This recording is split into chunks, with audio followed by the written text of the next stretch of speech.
Hello, everybody. Whether it's what's on TV or a newspaper, magazine, or even our friends, we're constantly persuaded to do something. And for the most part, they're fairly innocuous. In other words, not much is going to happen to us if we do what they want.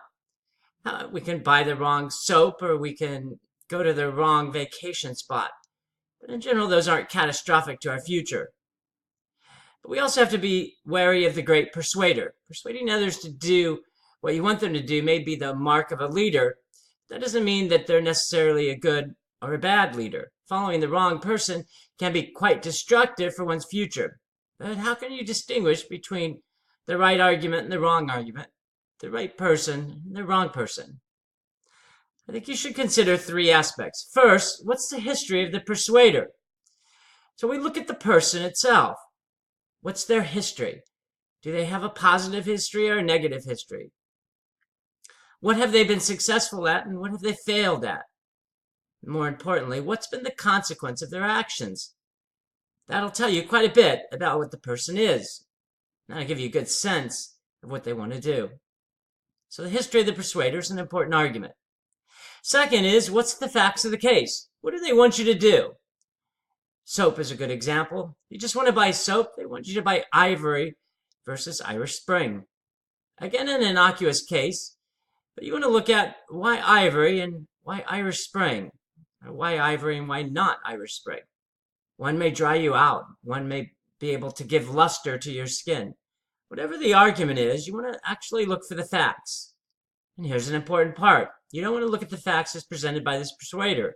You want to do your own research.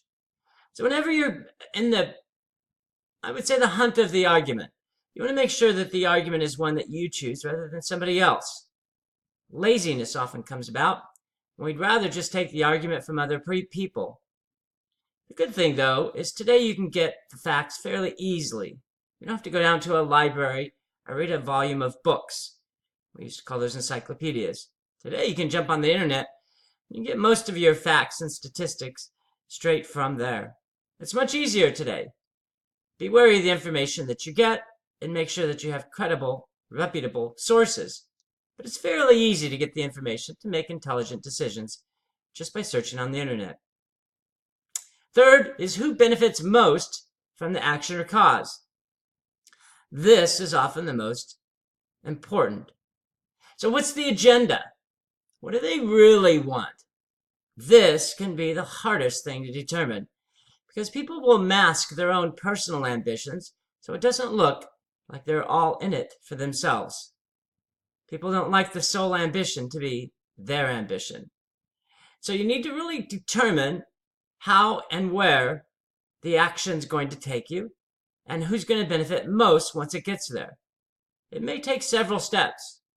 In other words, someone may say that Irish soap is the best because they used it and it worked best for them.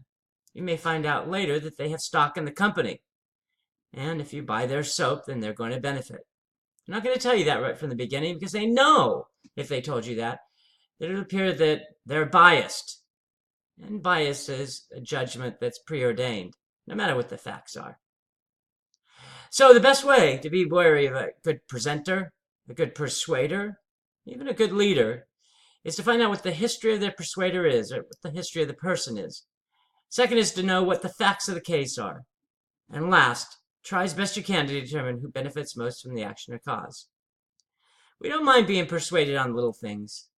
We should mind being persuaded on the big things, especially those that have an impact on our future. Everybody, enjoy the day.